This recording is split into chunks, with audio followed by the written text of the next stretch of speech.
ورحمة الله وبركاته. الحمد لله رب العالمين. الصلاة والسلام على رسول الأمين وعلى آله وصحبه أجمعين. أما بعد. رب اشرح لي صدري ويسر لي أمري واحلل عقدة من لساني يفقهوا قولي. اللهم صل على محمد وعلى آل محمد على إبراهيم وعلى آل إبراهيم. اللهم بارك على محمد وعلى آل محمد كما باركت على إبراهيم وعلى آل إبراهيم في العالمين إنك حميد مجيد. പ്രിയമുള്ള സഹോദരി സഹോദരന്മാരെ, അല്ലാഹു സുബ്ഹാനഹു വ തആല നമ്മെല്ലാം അനുഗ്രഹിക്കുമാറാവട്ടെ. ആമീൻ. ഒരിക്കൽ പ്രവാചക പത്നി ഐഷ റളിയല്ലാഹു അൻഹ നമസ്കാരം കഴിഞ്ഞ് ഒറ്റയ്ക്കിരുന്ന് വിതുമ്പുന്നത് പ്രവാചകൻ കാണുകയുണ്ടായി.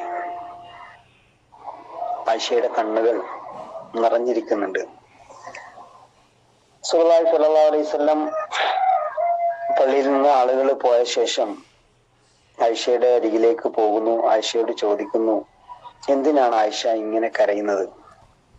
ആയിഷ റളിയല്ലാഹു അൻഹ റസൂലുള്ളാഹി സ്വല്ലല്ലാഹു അലൈഹി വസല്ലമയോട് പറയുന്നു, റസൂലെ, പരലോകത്തെ കുറിച്ച് ഓർത്ത് കണ്ണുകൾ നിറഞ്ഞു പോയതാണ്, കരഞ്ഞു പോയതാണ്. ആ ദിനത്തിൽ അങ്ങയുടെ കുടുംബത്തിന്റെ കൂടെ ഉണ്ടാവില്ലേ? അള്ളാഹുവിന്റെ റസൂലിനോട് ആരെന്ത് ചോദിച്ചാലും ആശ്വസിപ്പിക്കുന്ന മറുപടിയാണ് റസൂലുള്ളാഹി സ്വല്ലല്ലാഹു അലൈഹി വസല്ലം പറയാറുള്ളത്. പക്ഷെ ഇവിടെ ആയിഷ റളിയല്ലാഹു അൻഹയോട് പ്രവാചകൻ പറഞ്ഞത്, ഇല്ല ആയിഷ, 3 സന്ദർഭങ്ങളിൽ ഒരാളെ കുറിച്ചും ഓർക്കുകയില്ല.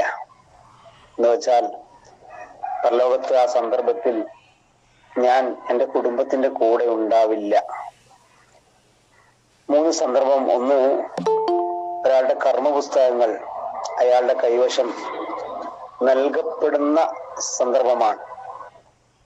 മറ്റൊന്ന്, കർമ്മങ്ങൾ തൂക്കി നോക്കുന്ന സന്ദർഭമാണ്. മൂന്നാമത്തേത്, സിറാത്ത് പാലത്തിന് സമീപം നിർത്തപ്പെടുന്ന സന്ദർഭമാണ്. ഈ 3 സമയത്തും ഒരാളും മറ്റൊരാളെ കുറിച്ച് ചിന്തിക്കുകയില്ല ആയിഷ എന്നാണ് റസൂലുള്ളാഹി സ്വല്ലല്ലാഹു അലൈഹി വസല്ലം നമ്മെ പഠിപ്പിക്കുന്നത്. പ്രപഞ്ചത്തിന്റെ സംവിധാനം തകിടം മറിയുന്ന ഒരു നാൾ. ബന്ധങ്ങൾ മനുഷ്യന് ഒരർത്ഥത്തിലും ഭൗതികമായി രൂപത്തിൽ ഏറെ മനോഹരമായി നിലകൊണ്ട ബന്ധങ്ങൾ നാളെ പരലോകത്ത് പ്രയോജനപ്പെടാത്ത, കൊച്ചു കുഞ്ഞിനെ പോലും നരബാധിക്കുന്ന ഭാരമേറിയ ഒരു ദിനം. ഫൈദാ ജാഅത്തി സ്വാഖ യൗമ യഫിറുൽ മർഉ മിൻ അഖി വഉമ്മിഹി വഅബി വസ്വാഹിബതിഹി വബനി. ഓരോരുത്തരും സ്വാർത്ഥരായി പോകുമെന്ന് വിശുദ്ധ ഖുർആൻ സാക്ഷ്യപ്പെടുത്തുന്ന ഒരു ദിനം. പ്രിയമുള്ളവരെ, ആ ദിനത്തിന് വേണ്ടി ഇപ്പോൾ നമ്മൾ സ്വാർത്ഥരാവണം. യഥാർത്ഥത്തിൽ ഇസ്ലാം സ്വാർത്ഥതയെ ഒട്ടും പ്രോത്സാഹിപ്പിക്കുന്നില്ല. ഒട്ടും പ്രോത്സാഹിപ്പിക്കുന്നില്ല. വ്യക്തിയുടെ ഇഷ്ടങ്ങളിൽ മാത്രമല്ല, ദാനധർമ്മങ്ങളിൽ പോലും അല്ലാഹു ഖുർആനിലൂടെ പഠിപ്പിക്കുന്നത് ലൻ തനാലുൽ ബിർറ ഹത്താ തുൻഫിഖൂ മിമ്മാ തുഹിബ്ബൂൻ. നിങ്ങൾക്ക് ഇഷ്ടമുള്ളത് ദാനം ചെയ്യുന്നത് വരെ നിങ്ങൾ പുണ്യം നേടുകയില്ല എന്നാണ്. അഥവാ ഏറ്റവും ഇഷ്ടപ്പെട്ട് മറ്റുള്ളവർക്ക് കൊടുക്കണമെന്നാണ് ഇസ്ലാമിന്റെ നിർദ്ദേശം. എന്നാൽ ഒരേ ഒരു വിഷയത്തിൽ നമുക്ക് വലിയ സ്വാർത്ഥത വേണം. അത് നമ്മുടെ പരലോകത്തിന്റെ വിഷയത്തിലാണ്. ഒരിക്കൽ യുദ്ധത്തിന് റസൂലുള്ളാഹി സ്വല്ലല്ലാഹു അലൈഹി വസല്ലം അനുമതി നൽകുന്നുണ്ട്. ഒരു കുടുംബത്തിന് ഒരാൾക്ക് യുദ്ധത്തിൽ പങ്കെടുക്കാവൂ, മറ്റൊരാൾ കുടുംബത്തിന്റെ കൂടെ നിൽക്കണം. ആ കുടുംബത്തില് യുദ്ധത്തിൽ പങ്കെടുക്കാൻ സാധ്യതയുള്ളത് ഒരു ഉപ്പാക്കും ഒരു മകനുമാണ്. 2 പേർക്കും പൂതി യുദ്ധത്തിൽ പങ്കെടുക്കണം, ശത്രുക്കളോട് പോരാടി ഷഹീദാവണമെന്നാണ് അവരുടെ പൂതി. 2 ആൾക്കും പങ്കെടുക്കാൻ അനുവാദമുണ്ടോ? ഇല്ല. ഉപ്പ പറഞ്ഞു ഞാൻ പോകാം, മകൻ പറഞ്ഞു വേണ്ടപ്പ ഞാൻ പോകണം. എന്നാൽ ഉപ്പയ്ക്ക് പോകാൻ കൂടുതൽ ആഗ്രഹം, മകന്റെ ആഗ്രഹം ഒട്ടും കുറവല്ല. റസൂലുള്ളാഹി സ്വല്ലല്ലാഹു അലൈഹി വസല്ലമയുടെ മുമ്പിൽ വിഷയമെത്തി. ആൾക്കേ പോകാൻ പറ്റൂ, മറ്റൊരാൾ കുടുംബത്തിന് കൂടെ നിൽക്കണം, അത് നിർബന്ധമാണ്. നറുക്കെടുത്തു, മകനാണ് നറുക്ക് കിട്ടിയത്.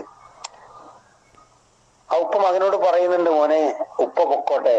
ഈ മോൻ പറയുന്നുണ്ട്, ഇല്ല ഉപ്പ, ഇത് സ്വർഗത്തിന്റെ കാര്യമാണ്, എന്റെ സ്വർഗത്തിന്റെ കാര്യമാണ്. മറ്റേത് വിഷയത്തിലാണെങ്കിലും ഉപ്പാനോട് ഞാൻ അഡ്ജസ്റ്റ്മെന്റിന് തയ്യാറാണ്. അങ്ങനെ ആ മകൻ യുദ്ധത്തിൽ പങ്കെടുത്തുവെന്നും രക്തസാക്ഷിയായി എന്നും ചരിത്രം നമ്മെ പഠിപ്പിക്കുന്നുണ്ട്. പരലോകത്തിന്റെ വിഷയത്തിൽ നമുക്ക് വലിയ സ്വാർത്ഥത വേണം. ദുനിയാവിൽ എന്തെങ്കിലുമൊക്കെ നഷ്ടപ്പെടുമ്പോ നമ്മള് പല രൂപത്തില് പ്രയാസങ്ങളും പരിഭവങ്ങളും പറയാറുണ്ട്. ഒരു വാഹനം നമുക്ക് സമയം മിസ്സായി നഷ്ടപ്പെട്ടാൽ, ട്രെയിനോ ബസ്സോ മറ്റോ, നമ്മള് അത് നഷ്ടപ്പെടാൻ കാരണമായ ഒരു വ്യക്തി ഉണ്ടാകും. നമ്മുടെ കൂടെ വരാമെന്ന് പറഞ്ഞ് അല്പം വൈകി, അദ്ദേഹം കാരണം നമുക്ക് ആ വാഹനം നഷ്ടപ്പെട്ടിട്ടുണ്ട് എങ്കിൽ നമ്മൾ അദ്ദേഹത്തെ പറ്റി പരിഭവം പറയും. വലിയ നഷ്ടമായി പോയി, അതായി ഇതായി എന്നൊക്കെ കൂട്ടുകാർ അദ്ദേഹത്തെ കുറ്റം പറയും. എന്നാൽ ദുനിയാവിന്റെ കാര്യത്തിലല്ലാതെ പരലോക വിഷയത്തിൽ എൻ്റെ ഒരു ദിവസത്തിലെ ഇത്ര സമയം നഷ്ടപ്പെട്ടു, എൻ്റെ ഒരു ദിവസം നഷ്ടപ്പെട്ടു, ഇങ്ങനെ നമുക്ക് മനസ്സിൽ അസ്വസ്ഥത തോന്നാറുണ്ടോ എന്ന് ഗൗരവപ്പെട്ട ഒരു ചോദ്യമാണ്. ആദിയായ ആയിഷ റളിയല്ലാഹു അൻഹ തന്നെ റസൂലുള്ളാഹി സ്വല്ലല്ലാഹു അലൈഹി വസല്ലമയോട് പറയാറുണ്ട്, റസൂലേ, എന്റെ ഉപ്പാനെ നിങ്ങൾ ഇമാമത്ത് നിർത്തരുത്. റസൂലിന്റെ ഏറ്റവും നല്ല കൂട്ടുകാരനാ അബൂബക്കർ സിദ്ദീഖ് റളിയല്ലാഹു അൻഹു. അബൂബക്കർ സിദ്ദീഖിന് റസൂലെ താങ്കൾ ഇമാമത്ത് നിർത്തരുത്. ഒരിക്കൽ റസൂലുള്ളാഹി സ്വല്ലല്ലാഹു അലൈഹി വസല്ലമയ്ക്ക് കഠിനമായ പനിയുള്ള സമയത്ത് അബൂബക്കറിനെ മഗ്രിബ് നമസ്കാരത്തിന് ഇമാമത്ത് നിർത്തി എന്നാണ് ചരിത്രം. അബൂബക്കർ സിദ്ദീഖ് റളിയല്ലാഹു അൻഹു ഫാത്തിഹ സൂറത്ത് ഓതി. പിന്നീട് അദ്ദേഹം പാരായണം ചെയ്തത് സൂറത്തുൽ ഖാരിയയാണ്. അൽ ഖാരിയ, മൽ ഖാരിയ, വമാ അദ്റാക മൽ ഖാരിയ. ഈ 3 സൂക്തങ്ങൾ മാത്രമാണ് അബൂബക്കർ സിദ്ദീഖ് റളിയല്ലാഹു അൻഹു പാരായണം ചെയ്യാൻ സാധിച്ചത്. പിന്നീട് അദ്ദേഹത്തിന്റെ ചുണ്ടുകൾ വിറച്ചു, ഹൃദയം വിതുമ്പി, അദ്ദേഹത്തിന് നമസ്കാരം പൂർത്തിയാക്കാൻ കഴിഞ്ഞില്ല എന്നാണ്. അഥവാ റസൂലിനോട് പിന്നീട് ആയിഷ പറയുന്നുണ്ട്, റസൂലെ, അങ്ങയോട് ഞാൻ പറഞ്ഞിട്ടില്ലേ എന്റെ ഉപ്പാനെ ഇമാമത്ത് നിർത്തരുത് എന്ന്. അഥവാ പരലോകമെന്ന് കേൾക്കുമ്പോഴേക്ക് മനസ്സ് വിതുമ്പുന്ന, ചുണ്ടുകൾ വിറക്കുന്ന ഈമാനികമായ അവസ്ഥയുള്ള വ്യക്തിത്വമായിരുന്നു അബൂബക്കർ സിദ്ദീഖ് റളിയല്ലാഹു അൻഹു. നമ്മളൊക്കെ എത്ര സൂറത്തുൽ ഖാരിയ പാരായണം ചെയ്തിട്ടുണ്ട്, എത്ര പ്രാവശ്യം നമ്മൾ പാരായണം ചെയ്യുന്നുണ്ട്. പരലോക ബോധം നമ്മുടെ ജീവിതത്തെ, മനസ്സിനെ സ്വാധീനിക്കുന്നുണ്ടോ എന്നത് വളരെ പ്രാധാന്യവും ഗൗരവപ്പെട്ട ചോദ്യമാണ്. ഇന്നല്ലെങ്കിൽ നാളെ അള്ളാഹിന്റെ അടുക്കലേക്ക് യാത്രയാകേണ്ടവരാണ്. ആകുമ്പോൾ വെടുപ്പും വൃത്തിയോടും കൂടിയിട്ട് പോകാൻ നമുക്ക് കഴിയണം. നമ്മുടെ നമസ്കാരം, നമ്മുടെ ദിക്റുകൾ, നമ്മുടെ ഖുർആനുമായുള്ള ബന്ധം, അള്ളാഹുമായിട്ടുള്ള രഹസ്യവും പരസ്യവുമായ ജീവിതത്തിലെ ഊഷ്മളത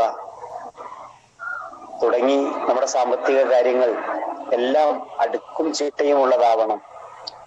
അങ്ങനെ പരലോകത്ത് വിജയിച്ചവരുടെ കൂട്ടത്തിൽ ഇഹലോകമാകുന്ന ഇക്കരെ നിന്ന് പരലോകമാകുന്ന അക്കരയിലേക്ക് യാത്ര പോകുമ്പോ നമ്മുടെ അമലുകൾ മാത്രമാണ് നമ്മുടെ കൂടെ ഉണ്ടാവുക. അവിടെ വിജയിക്കാൻ നമുക്ക് സാധിക്കണം. ആ ഒരു വിഷയത്തിൽ വലിയ ചിന്ത നമ്മുടെ മനസ്സിനെ സ്വാധീനിക്കണം. പരലോകത്തിന്റെ വിഷയത്തിൽ നമുക്കൊരു സ്വാർത്ഥത വേണം. അവിടെ എനിക്ക് വിജയിക്കണം. അതിനു വേണ്ടിയിട്ട് എൻ്റെ ദുനിയാവിനെ ഞാൻ പ്രയോജനപ്പെടുത്തും.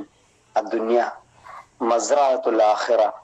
ഓരോ ദിവസവും ഓരോ നിമിഷങ്ങളും പരലോകത്തേക്ക് വേണ്ടി പ്രയോജനപ്പെടുത്താൻ സാധിക്കുന്ന സജ്ജനങ്ങളിൽ അല്ലാഹു സുബ്ഹാനഹു വ തആല നമ്മയും ഉൾപ്പെടുത്തി അനുഗ്രഹിക്കുമാറാവട്ടെ. നാളെ സ്വർഗം നേടുന്ന സൗഭാഗ്യവാന്മാരിൽ റബ്ബ് നമ്മെ എല്ലാവരെയും അനുഗ്രഹിക്കുമാറാവട്ടെ. റബ്ബനാ ആതിനാ ഫിദ്ദുനിയ ഹസന വഫിൽ ആഖിറതി ഹസനതൻ വഖിനാ അദാബന്നാർ.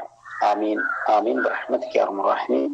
അസ്സലാമു അലൈക്കും വറഹ്മത്തുള്ളാഹി വബറകാതുഹു.